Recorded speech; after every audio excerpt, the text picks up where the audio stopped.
after recent Switch 2 announcement presentation, I have remembered that I haven't told anything about SteamDeck OLED, which I've been using for more than a year now. I've been using SteamDeck since the release.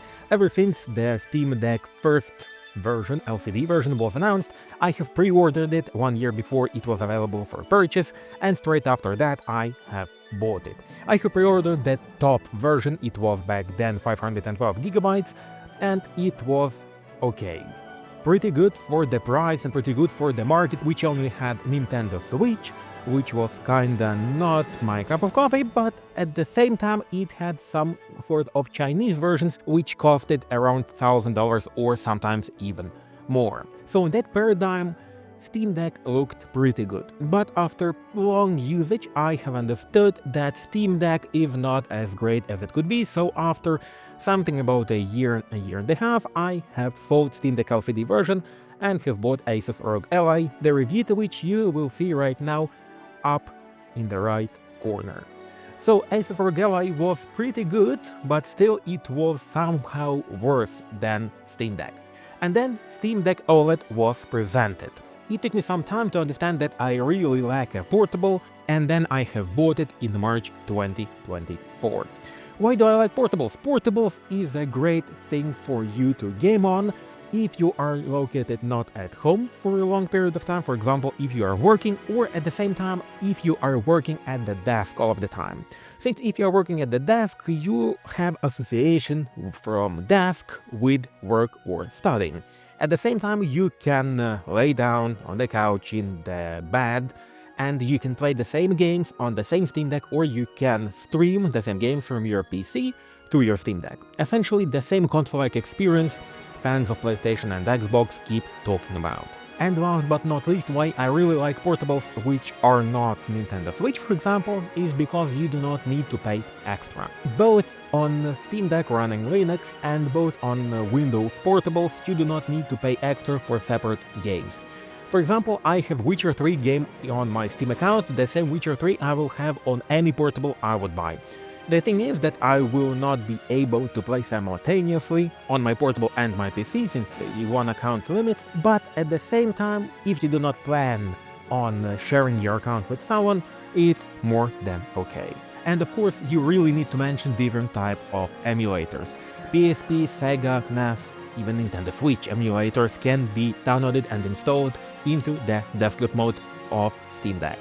That means that you can download games from Green Steam, or you can run the games legally on Steam Deck, and you will be able to play the same old games if you have some sort of nostalgia going from the good old days of PlayStation Portable. Well, and since talking about desktop mode, all of the emulators can be installed in the desktop mode and should be installed in the desktop mode, and then theoretically you can add it to the console version of the Steam Deck, to the console view of the Steam Deck. But the desktop mode itself is not just some sort of idea which needed just to be there. Steam Deck essentially is a Linux running PC which has lots of options available. The same applications like Spotify, Telegram, LibreOffice, which is essentially open source applications which are able to open and edit the same documents as from Microsoft Word, Excel and PowerPoint. And also there is Audacity in order to record the sound, in order to record your voice or some music, for example, and also there is OBS. Of course, in theory you can stream over there, but in reality I suppose that one of the use case scenarios is to use Steam Deck as a separate PC in order to capture some image and in order for your main and gaming PC not to lose frames just because you are recording something. Of course, you can stream as well, but in that case it would be a little bit problematic since you will need the dock and the dongles and so on. But about that a bit later. Well, everything I've mentioned before can be suited to almost any portable, to the Steam Deck LCD and OLED version as well. But why do I really like Steam Deck OLED and what are the changes in Steam Deck OLED? First of all, as the naming suggests, that's the screen. It's an OLED screen instead of LCD, and the specs got improved very drastically. The screen went from 7 inches to 7.4 inches, but because of the frames. That means that all of the old screen protectors and cases will be suited for the OLED version as well. Resolution stayed the same, fortunately, 1280 to 800 pixels. The PPI logically has decreased because the screen size has increased. So right now we have 204 instead of 215 PPI or pixels per inch, and as I said before, screen still looks good. Response time, as typical for OLED, is now very low. It's now 0.1 millisecond instead of 52 milliseconds, not 0.52 but 52 milliseconds in LCD version. That's just how OLED screens work. Refresh rate also got improved from 60 Hz on the LCD version to 90 Hz on OLED version. Unfortunately, it's not dynamically changing refresh rate, but I suppose for the price of SteamDeck OLED you cannot ask to have even that. Next thing, OLED version also has HDR mode. If we will compare SDR mode from LCD to the OLED version, you will see that the brightness went from 400 nit in LCD version to 600 nit in OLED version. But also OLED has HDR, as I said before, with up to 1000 nit brightness. That means that in games which are supporting HDR, like the same Cyberpunk or Baldur's Gate, you will be able to see pretty amazing picture.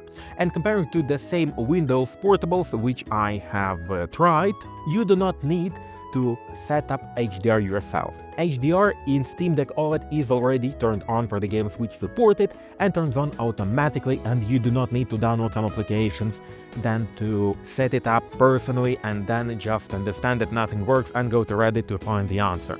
Here it just works like on the same and other console. Also, as you could have thought, OLED version has much better blacks and much better darker scenes.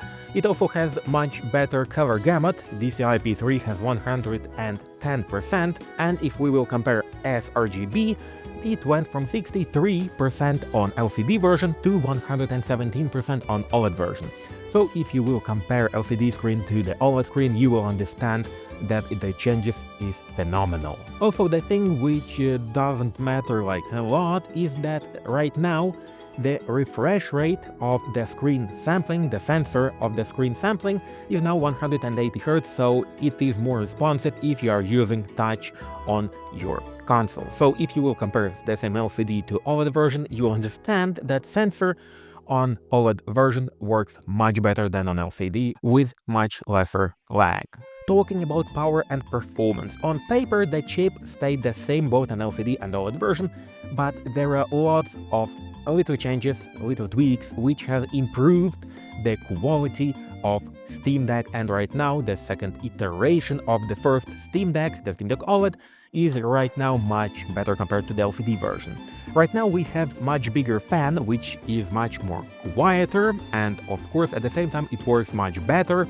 Right now also we have improved Wi-Fi and Bluetooth. It went from Wi-Fi 5 on LCD version to Wi-Fi 6E, and Bluetooth went from 5th version to version of Bluetooth 5.3.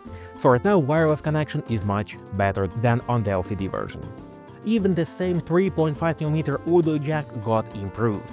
If you were having the audio jack just for headphones on the LCD version, right now it's combined audio jack, so you can connect your headset with the microphone and use the microphone while using the wired headset. Speakers have also improved, but in my opinion you can hear it only if you're comparing it side by side. I don't remember having thoughts that speakers on LCD SteamDeck was not so great, but let's hear it out. That's direct comparison from OLED version and LCD version, with OLED version being black SteamDeck and LCD version being white SteamDeck. Вчерашний подсчет трупов закончился на крепкой 30-очке. Спонсор десятки – неистихающие уличные войны в Хейвуде. -1 гол. Так что все готовьтесь. Полиция по этому поводу. Also right now we have USB 3.2 Gen 2 on the SteamDeck OLED, and that means that you can connect up to 8K monitors to the SteamDeck. Of course, I think that it would not be for playing, but it would be for work, like in the same documents. So right now let's go to CPU, GPU and RAM. So CPU, as I said before, stayed the same. AMD 6nm, 4 cores and up to 3.5 GHz. And it has Zen 2 architecture. If we're talking about GPU, here we have RDNA 2 architecture, 6 computing units and up to 1.6 GHz performance. but we have changes in RAM. It still is 16 GB of LPDDR5 RAM, but right now we have it up to 6400 MHz instead of 5500 MHz. That means that even on paper, new SteamDeck OLED will be a little bit more productive with the same chip. Needless to say that the Steam is optimized for SteamDeck. Almost all of the games have embark, whether it is verified, or whether it is playable on SteamDeck, or whether it is unsupported. Mostly the games are at least playable, with the rare exception as for example Half-Life Alyx, because it is VR game, or like the same Stalker 2, because it is very poorly optimized, and in order for it to run even on PC you need to have DLSS on performance, you need to have frame generation, and you still will suffer in some crowded locations. But whether the increase in power is noticeable, it depends on the game. If you will look at Cyberpunk 2077, the increase in frame rate is 1 to 2 FPS, which is not so significant. But if you will look at Baldur's Gate 3, which is a little bit more demanding for some reason, you will see drastic increase in performance in OLED version from 10 to 15 FPS depending on the location. So right now, if you will compare LCD to OLED version, on OLED version, Baldur's Gate is much more playable than on the same LCD version. Also, what surprised me with LCD version and still surprises me with OLED is that all of the games are running on 15 watts, when other companies like, for example, Asus with its ROG Ally can run with 25 watts and have pretty similar performance, or in 30 watts if you have connected to power supply, and still you will have performance not 2 times better as you would think because of watts. Now going to the battery life. The battery life got increased, and it got increased not only on the OLED version because it has bigger battery, but also it has increased on this LCD version due to better optimization. But if we are talking about OLED version, now Valve states that the battery life has increased from 30 to 50%, and from my experience, it is true. If you would think about playing the same Cyberpunk 2077, you would see that on OLED version you can play around 1 hour more on the new Steam Deck. If we're talking about less demanding games like, for example, Half-Life 2, you would notice around 3 hours gaming instead of 1.5 or 2 hours on the LCD version. How did they achieve that? They have achieved that with better fan, with better screen. The OLED version, it obviously consumes less battery in darker scenes, and of course it has a little bit better brightness and it has HDR compared to the previous one, and most logical thing is that the battery got increased from 40 Wh to 50 Wh in the newest version. But what's more interesting, if you will compare LCD to OLED version, the Steam Deck side by side, in terms of size they are similar to the latest millimeter. That means that all of the accessories from the first Steam Deck will go to the second one as well, not like you would need some, because same case goes in the box with every single one of the Steam Decks, even the cheapest version. The only downside being that this case is very, very huge. Like, the Steam Deck is not the smallest console on the market, but the case is much bigger. Of course, it's a hard shell, it's, I suppose, drop-proof, but at the same time it takes lots of space that it even has a handle on the case itself. Is the size and weight of Steam Deck, both OLED and LCD version, convenient? I'd say yes, absolutely. I have tried Switch first generation with LCD screen, and I would say that Switch first generation may be slim, may be convenient to travel with, but if you are talking about playing for a long period of time, it isn't convenient at all. Because Switch doesn't have the same ergonomic, it isn't as nice to hold, and the buttons, if you have tried the Switch and if you will compare it to the buttons and sticks on the Steam Deck, any type of Steam Deck, you would understand what it means. The only thing that I can say is that the weight of the Steam Deck, both first version and the OLED version, is a bit too much if you are talking about playing with your hands raised like in the same bed. OLED version has the weight decreased for something around 200-300 grams, but it still weighs a lot. But if you are playing without holding only your hands in the air, in that case that would be pretty convenient. Another thing which I need to say is that both in LCD and OLED version we have symmetrical sticks. What does it mean? The sticks are in the same places on both sides of the console, so pretty much like PlayStation DualSense or DualShock controller. Why is it important? If we're talking about controllers like Xbox or PlayStation controller, it doesn't matter much where you place the sticks, because your palms are pretty tightly together and it's more or less convenient wherever you put the sticks. Whether it would be asymmetrical like Xbox or symmetrical like PlayStation, it will still do the job. But if we're talking about handhelds, it's really important where you're putting the sticks, and in case of SteamDeck, they have done it right. It's ergonomic, your finger lays on the stick automatically and you do not have fatigue. If we would compare that to the same Asus ROG Ally which I had and Asus ROG Ally X, because they haven't corrected the location of the sticks, you would have fatigue of your left finger in something about an hour, because it's not located ergonomically and just located the same way as an Xbox controller without thinking how it would impact the convenience of usage. Of course, talking about SteamDeck, I need to mention the software. SteamDeck runs SteamOS and it works like some magic. At first, when I have bought LCD version, I have thought that I would play some time on SteamOS and then I will install Windows. But after trying SteamOS, I have understood that it works much better than the same Windows on my laptop. And after I have used Windows on a handheld like Asus ROG Ally, I have understood that SteamOS is a much better. SteamOS is optimized for console playing, compared to the same Windows, which has lots of useless features both on the PCs and laptops and also on portables. Because what you need from operating system on a portable, you need it to run games, to run minimal background processes, and all of the computing power to send to the gaming to have better performance, better FPS, better resolution and better graphics. But in case of Windows, it takes lots of resources for some background processes which are not necessity for a portable. Also, what's important is that SteamOS is much better supported than Windows. Because if you would compare Windows to SteamOS, Windows is primarily desktop and laptop operating system. That means that at first they will choose to solve some bugs and problems with the desktop version, and whether they will remember about portables and Windows, that's a big question. In case of SteamOS, SteamOS was designed in order to be a console operating system.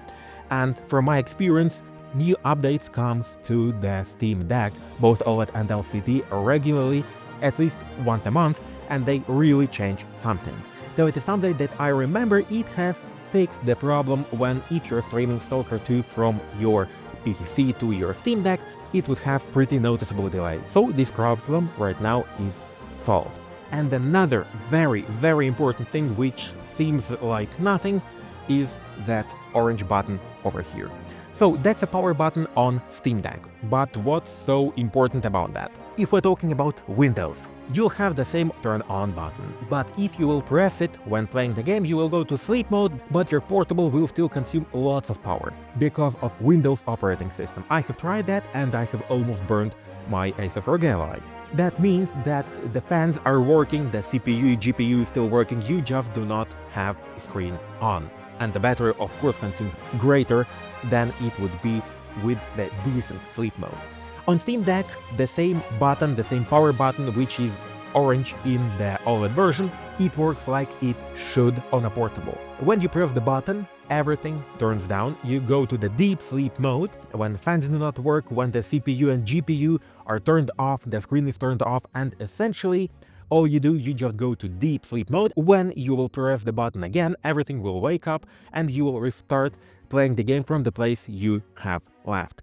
Of course, if you want to continue playing on your PC, the thing you need to do, you need to save your progress on a SteamDeck, and then you need either to leave the game or to close the game in order to synchronize with the Steam Cloud. And that's another benefit of Steam, because it provides you with the free Steam Cloud for saves and in some cases also graphical settings. I find it more a minus than a plus, since in the same Days Gone, if you're having both SteamDeck and a decent PC, you will have different types of graphics. And that means that after playing on a SteamDeck, if you would like to play on, let's say, your laptop, for some reason, you would see that you have graphical settings from your Steam Deck. The resolution will be 720 or 800 pixels, everything minimal or in best case scenario medium, when the game can be run on most of PC's high to ultra settings easily. But what about customization? Customization can be done both on hardware and software level. Since Steam is all about community and Steam Deck is one of the most popular handheld consoles, not counting in Nintendo, in the world, that means that the community is solving lots of the problems, both software and hardware. Lots of people are printing on 3D printers lots of stuff since Valve has leaked, or I'd prefer to say has sent all of the schematics of Steam Deck even before the release of the LCD version, so you can easily swap battery, fans, stakes and SSD, even not talking about SSD, so it's easily to get, let's say, OLED version 512GB and put in 2TB SSD in. It's that easy. If we're talking about software customization, the same case scenario over here. You have lots of plugins which are really easy to install, for example, application called SteamDeck, which can be downloaded from GitHub, and then you will have in your console version another link which will send you to the shop, which will allow you to turn on lots of different plugins, both for customization from the style point, from the colors point, and also from technical aspects like, for example, it can boost your volume to a little bit more, from 100% to 150%. But what do I lack in the Steam Deck OLED?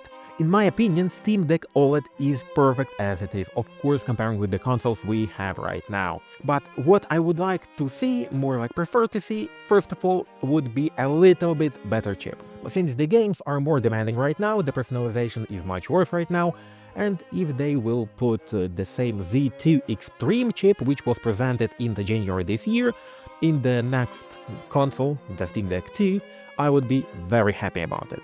The next thing is better vibration, since the vibration here works pretty good with trackpads, and you can feel the vibration, but it's not as hard as you would prefer it to be on the maximum levels. Everything else I like how it is. Of course, you can tweak some designs in order to separate Steam Deck 1 from Steam Deck 2, but in my case scenario, the ergonomics is great as it is. The size is very good as it is. Of course, you can put better screen, bigger screen, but I would prefer for the Valve not to change dimensions very drastically, since the Steam Deck as it is right now, it has perfect balance between bigger screen, ergonomic, and convenience of transportation. Talking about Steam Deck, you should also mention docking station. Of course, Valve has its own docking station, which they are selling for 90 euros, but in my opinion, the docking station is unnecessary, for me at least, since when I am trying to turn on different types of emulators, I'm connecting Steam Deck to my monitor using only one cable. That's USB Type-C, which provides me with a USB hub which is already built into my monitor, which provides me with 4K image resolution on my monitor, and which also charges my Steam Deck since it has power delivery built into my monitor. So that's more than enough, and all of the peripherals goes with Bluetooth, internet using Wi-Fi, and that works simply great using only one cable. But if you do not have such great monitor as I do, in that case you maybe would need the docking station, but I would recommend you to get to third-party docking stations, because docking stations from Valve would not give you any special features. Of course, it can be updated using your Steam Deck, because for some reason docking station has its own software, but if you will put your Steam Deck into third-party docking station, it will still work the same, the only difference will be look. But what about competitors? If we're talking about Steam Deck, you should also mention Asus ROG Ally, Lenovo Legion Go, and let's say Zotac. In my opinion, all of these consoles are worse than a Steam Deck, even though they are more powerful in some instances. The first and foremost, most of them, except Zotac, have IPS or LCD screen. That means that the screen is not as good as on the same Steam Deck. The next thing is that they have much greater resolution, especially Lenovo Legion Go, than Steam Deck. Why is it important? Because in case of SteamDeck, 800 pixels is more than enough for the portable and you do not see giant pixels in your eyes, but at the same time you can run most of the games natively or at least with the quality FSR, and that means that you will have very decent quality on your display. If we're talking about the Norwegian Go or even Asus ROG Ally had 1080p display and the Norwegian Go had 2K display with a pretty similar chip inside. So that means that if SteamDeck can run games natively, the same Asus ROG Ally with 1080p screen will run in native resolution the game in much lower FPS, since it has 1080p screen, even though the CPU and GPU is much better. But of course you can downscale your resolution from 1080p to 720p, and that will mean that 1 pixel should transform to 1.5 pixels in case of downscaling from 1080p to 720p, and that will mean that you will have soap on your screen, even though you would have soap in any case because you're downscaling and the game is not running natively. Another aspect is the refresh rate. Since 90Hz on SteamDeck is more than enough, and I would prefer maybe to have the same 60Hz, because in most games you would still have 45, in best case scenario 60 FPS, but mostly it would be 30 to 45, and that means that you do not need 90Hz screen. Why? Because first of all it consumes battery, second thing, rarely any game would use it. Of course, if we're talking about third party, the same Asus ROG Ally has 120Hz display. Imagine some AAA game which Asus is advertising running, rendering in 1080p 120 FPS. I'm sorry, but my 4070 RTX on my laptop cannot do that in the 120 FPS, and you suppose that your Z1 Extreme chip will do that? I doubt that. Even worse situation is with Lenovo Legion Go, because Lenovo Legion Go has not only 2K screen but also 144Hz display, so the situation there is even worse. But there are also different Chinese brands, as for example company called Aya. This company was creating portables even before SteamDeck was announced. Do they do anything good? To be honest, no. And even on paper it looks pretty bad. Why is it so? It is so because they are putting laptop CPUs into the portables they create on their lap, so if the quality of the body of the portable you can improve, but the problem with performance and the battery life you cannot improve since you still have to go to optimization. And one of the most important problems with Aya and other third-party vendors for portables is the pricing, since most of the consoles from Chinese or Taiwanese brands cost from $1,000 to $2,000, which is like a lot. In case of SteamDeck you will be paying 569 euros for the OLED version 512 GB, with the possibility to change the SSD up to 2 terabytes. And still we are returning to the SteamDeck. Which type of SteamDeck should you buy right now? Because right now there are two versions available officially. It would be LCD 256 GB for 420 euro, and also OLED version for 512 GB and 1 terabyte. Of course, 1 terabyte costs more. In my opinion, you should get 512 GB. First of all, it's much cheaper.